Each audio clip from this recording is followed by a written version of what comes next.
नमस्कार दोस्तों, सनातन सदगुरु में आप सभी का स्वागत है। दोस्तों 22 जनवरी को एक बार फिर प्रभु राम का 500 साल का वनवास खत्म हो रहा है और वे अयोध्या में फिर से पधार रहे हैं।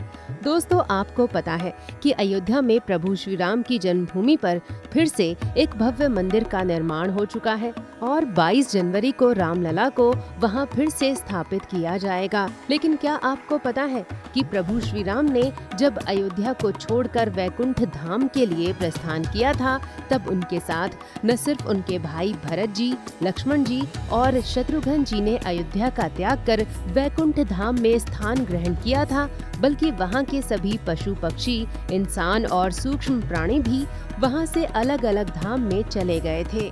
दोस्तों प्रभु श्री राम तो अपने भाइयों और सुग्रीव जी के साथ वैकुंठ धाम चले गए, लेकिन अयोध्या के सभी प्राणी और इंसान किस धाम में गए थे? तो आज सनातन सदगुरु आपको यही बताने जा रहा है कि अयोध्या में श्री राम के वैकुंठ जाने के वक्त क्या हुआ था। वाल्मीकि रामायण के अनुसार जब श्री राम ने लक्ष्मण जी का परित्याग कर दिया और वे सरयू नदी की तरफ बढ़ चले, तो उनके पीछे पीछे अयोध्या की सारी जनता भी चल पड़ी। प्रभु श्री राम को इस प्रकार वैकुंठ जाते देख वहाँ के पशु पक्षी, रीछ, वानर सभी व्याकुल हो उठे और उन्होंने भी सरयू नदी की तरफ प्रस्थान कर दिया। प्रभु श्री राम धीरे धीरे सरयू नदी के अंदर जाने लगे। तभी सभी देवता उनके पास प्रस्तुत हो गए। देवी देवताओं के साथ ब्रह्मा जी भी वहां पहुँचे। दोस्तों श्री राम सरयू के मध्य जाकर अपने मूल विष्णु स्वरूप में परिवर्तित हो गए और उन्हें लेने के लिए वहां एक दिव्य विमान आ गया। सुग्रीव जो भगवान श्री राम के प्रिय सखा थे, उनका शरीर सूर्य मंडल में प्रवेश कर गया, क्योंकि वे भगवान सूर्य के अंश थे।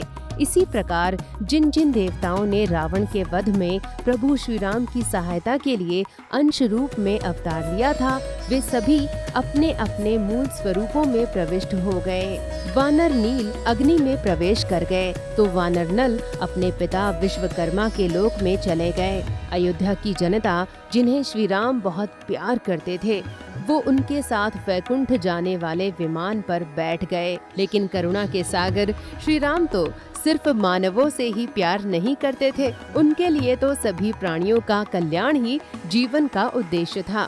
तब श्री राम ने ब्रह्मा जी से कहा कि मेरे साथ जो भी जीव जंतु आए हैं, उन्हें भी कोई श्रेष्ठ लोक मिलना ही चाहिए। तब ब्रह्मा जी ने श्री राम से कहा कि ब्रह्मलोक और वैकुंठ के बीच में एक लोक है, जिसे संतानक लोक कहा जाता है। वहीं ब्रह्मा जी ने सभी जीव जंतुओं को परम गति प्रदान कर दी। दोस्तों अब पृथ्वी पर विष्णु स्वरूप में श्री राम, महावीर जी और जामवान, वानर द्विविद, वानर मयंद और विभीषण जी रह गए थे। प्रभु श्री राम ने महावीर हनुमान जी को पहले से ही अमर चिरंजीवी होने का वरदान दे दिया था, इसलिए प्रभु ने हनुमान जी को अयोध्या की रक्षा का कार्य सौंपा। प्रभु श्री राम ने जामवान जी से कहा कि वे द्वापर युग में श्री कृष्ण के रूप में उनसे फिर मिलेंगे, इसके बाद ही उनकी मुक्ति होगी। वानर द्विविद और मयंद को भी उन्होंने द्वापर युग तक जीवित रहने का वरदान दिया। विभीषण जी को ब्रह्मा जी ने पहले से ही अमर होने का वरदान दिया था, इसलिए प्रभु श्री राम ने उन्हें लंका में धर्म के अनुसार शासन करने का आदेश दिया। अब तक श्री राम को पृथ्वी पर आए 11,000 वर्ष बीत चुके थे। अब वे सारे कार्यों को पूरा करने के बाद वैकुंठ जाने के लिए प्रस्थान कर गए। श्री राम के जाते ही अयोध्या पूरी तरह से सूनी हो गई, क्योंकि श्री राम ने अयोध्या का शासन अपने पुत्रों लव और कुश को नहीं सौंपा था, बल्कि उन्हें वर्तमान पाकिस्तान के लाहौर और पेशावर के पास का इलाका दिया था। अयोध्या में सिर्फ महावीर हनुमान जी रह गए थे। दोस्तों ऐसा कहा जाता है कि आज भी अयोध्या की रक्षा स्वयं महावीर हनुमान जी करते हैं।